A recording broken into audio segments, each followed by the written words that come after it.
Assalamualaikum warahmatullahi wabarakatuh. Selamat datang di Sabar Serba-Serbi Bulan Ramadan. Bersama saya kali ini Rizky Nur Aziza dan juga rekan saya Kak Misbahul Munir. Wah, Sobat Menara Kampus TV, ternyata kita sudah memasuki hari ke-10 Ramadan nih Kak Munir. Betul sekali. Nah, semoga di hari ke-10 ini yang sudah kita banyak rasakan kenikmatan puasanya, kita dilancarkan dalam beribadah puasa. Betul. Nah, kali ini kita akan membahas tema yaitu Ramadan di pesantren menumbuhkan spirit kebersamaan dan juga solidaritas. Nah, betul sekali. Tapi ngomong-ngomong, Kak Aziza udah pernah pesantren atau belum? Wah, kalau aku sih belum sih Kak ya.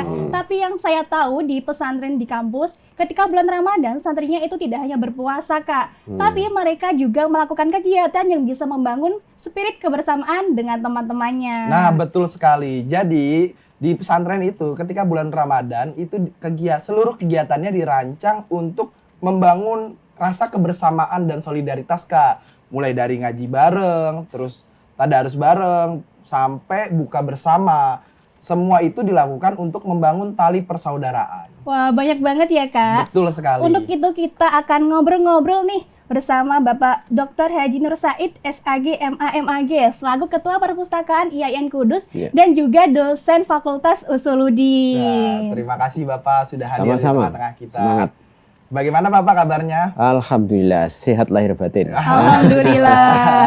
Nah, buat Sobat Menara Kampus TV, sebelum kita lanjutkan perbincangan kita dengan Bapak Nur Said, saksikan informasi berikut ini. Tetap di Sabar Serba-Serbi Bulan Ramadan.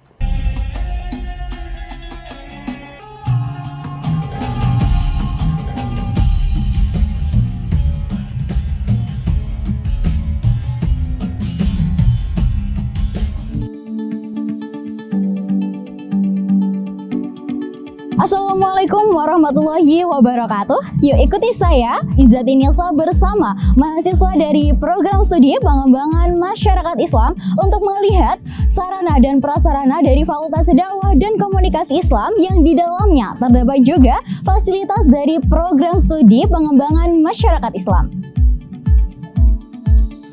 Institut Agama Islam Negeri Kudus merupakan perguruan tinggi yang terletak di Desa Ngembal Rejo, Kecamatan Ngembal, Kabupaten Kudus, Jawa Tengah. Perguruan tinggi negeri ini memiliki berbagai fakultas, salah satunya adalah Fakultas Dakwah dan Komunikasi Islam yang di dalamnya terdapat Program Studi Pengembangan Masyarakat Islam.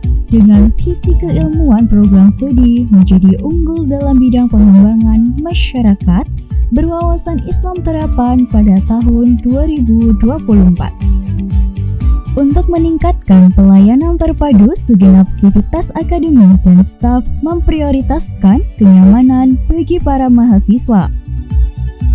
Dengan penempatan administrasi yang berpusat di satu gedung yang di dalamnya terdapat ruang dekan, ruang wakil dekan, ruang ketua program studi dan sekretaris program studi, dan juga ruang dosen.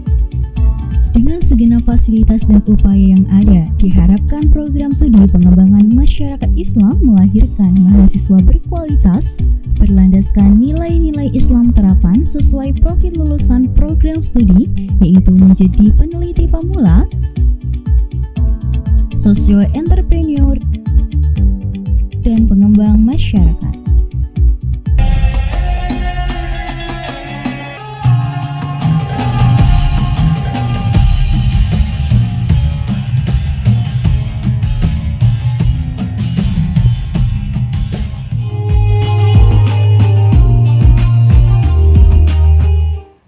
Kembali lagi di Sabar Serba-Serbi Bulan Ramadan.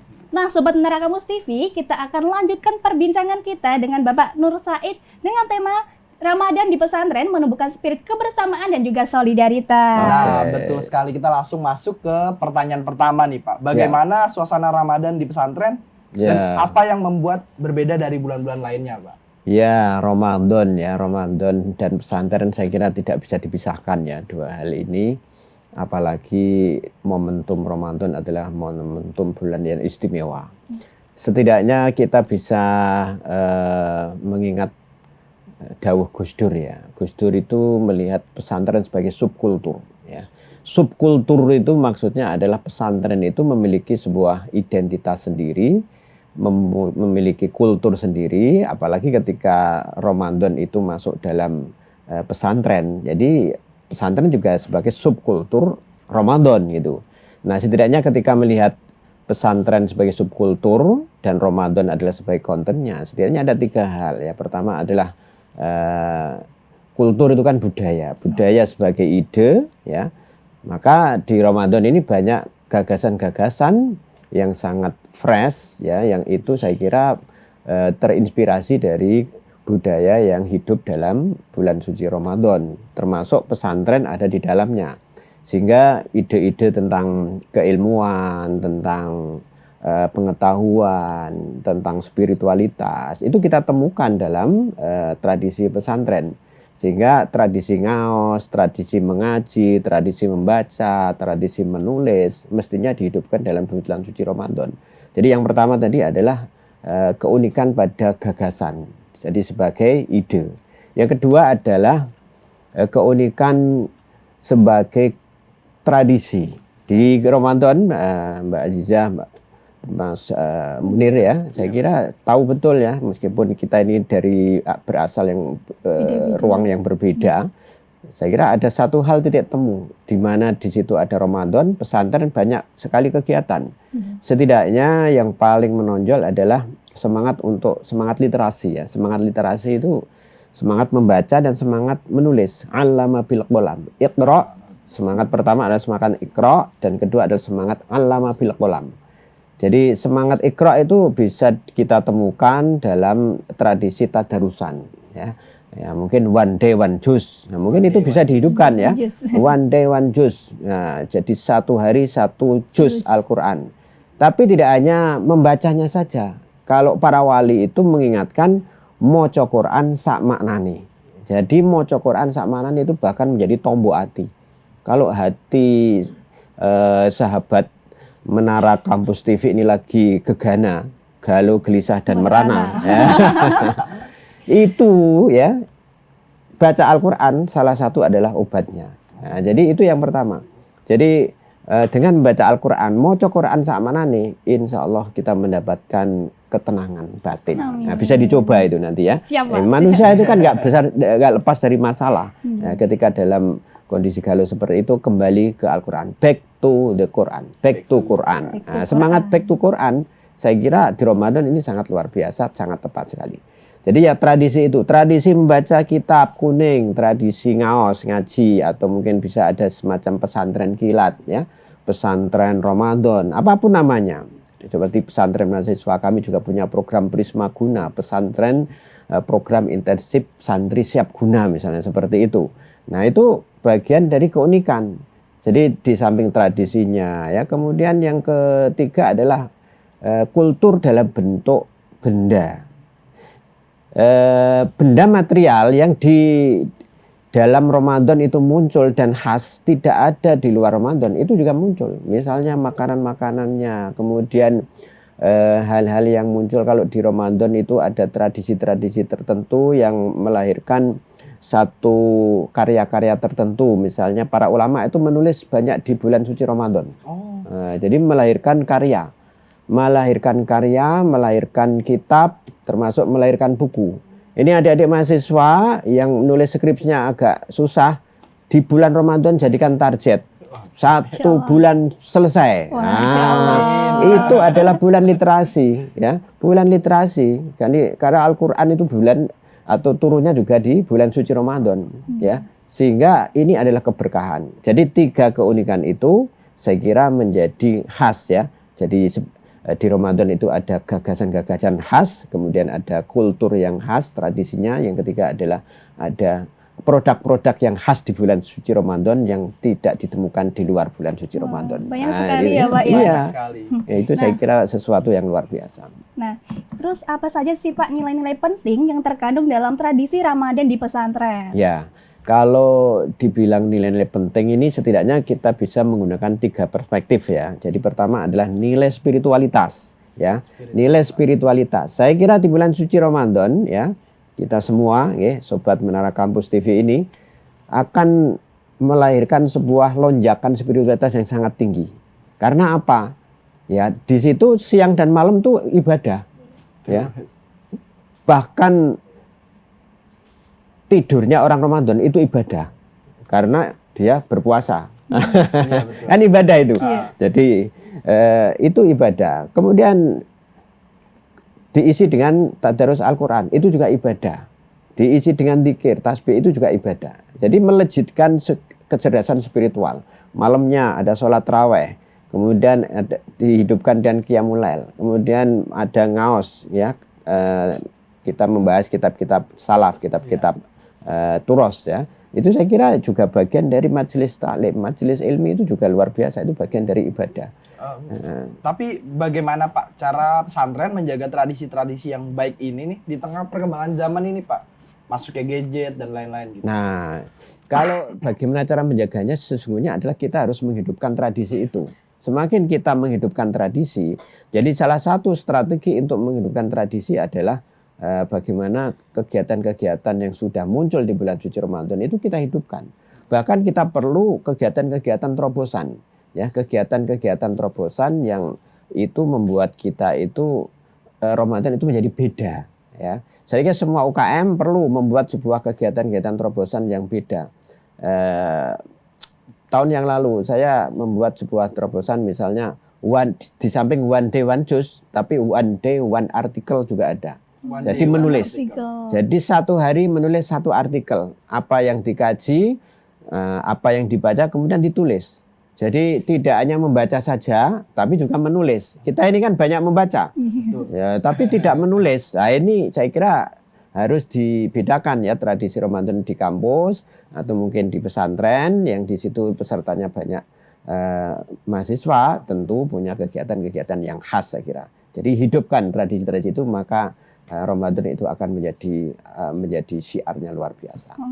Masya Allah ya, Ya, Pak. iya, saya kira itu. Nah, terus tantangan apa saja yang dihadapi pesantren dalam menjaga spirit kebersamaan ketika bulan Ramadan nih, Pak? Ya, ini saya kira menjadi keprihatinan kita bersama ya.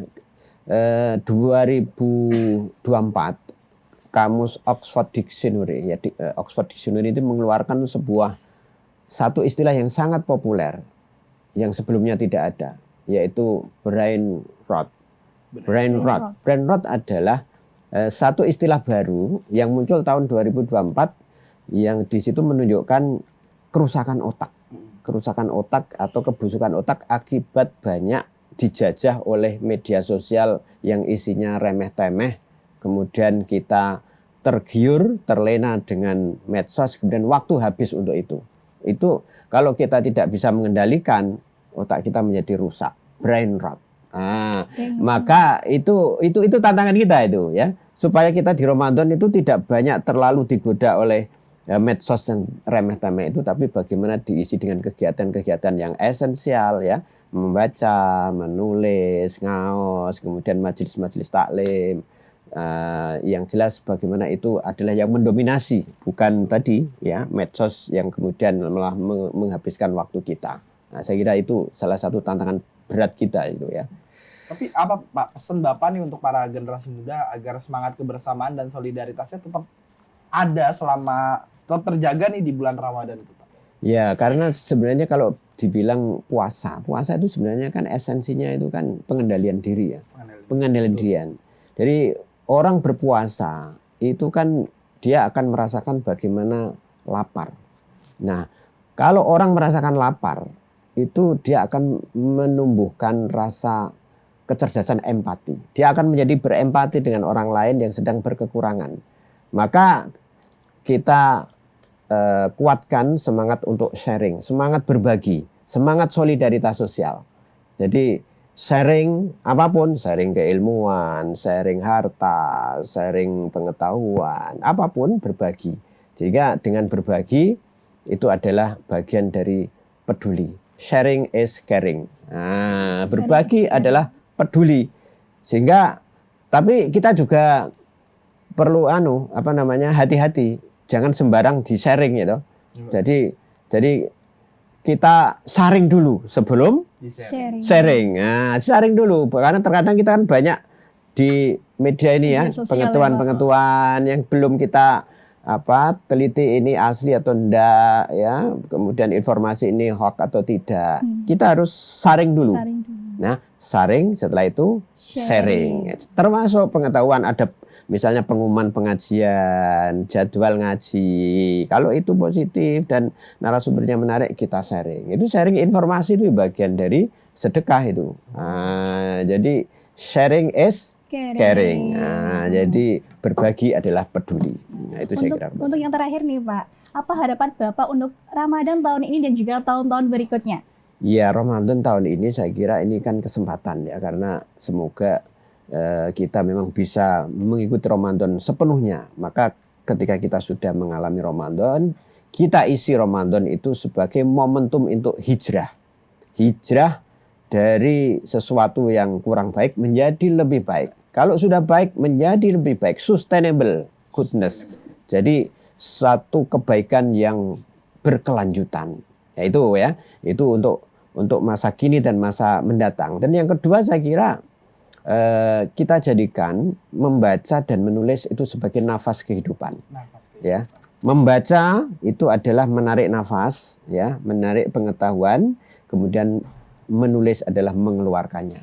Maka kita mengajak bersama-sama jadikan membaca dan menulis sebagai nafas kehidupan, dan Ramadan ada sebagai momentum untuk memulainya. 3M, mulai dari diri sendiri, mulai dari yang kecil, dan mulai dari sekarang. Nah, itu saya kira konsep perubahan sederhana itu.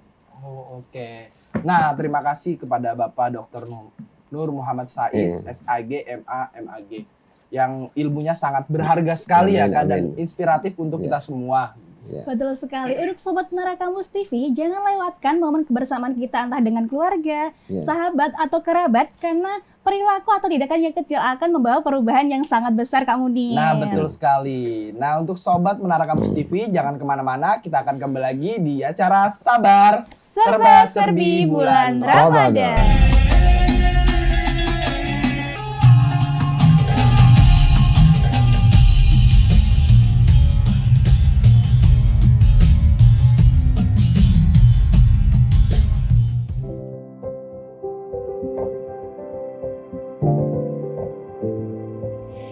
Selamat datang di Laboratorium Terpadu Institut Agama Islam Negeri Kudus. Di sini, di Laboratorium IAIN Kudus memiliki fasilitas-fasilitas modern yang mendukung pembelajaran dan penelitian di berbagai bidang ilmu pendidikan. Peralatan laboratorium yang canggih, ruang eksperimen, serta sangat mendukung aktivitas praktikum yang dilakukan oleh mahasiswa dan dosen. Beberapa di antaranya, Laboratorium Fakultas Tarbiyah, Laboratorium Fakultas Ekonomi dan Bisnis Islam, Laboratorium Fakultas Dakwah dan Komunikasi Islam, Laboratorium Fakultas Syariah, dan Laboratorium Fakultas Usuluddin.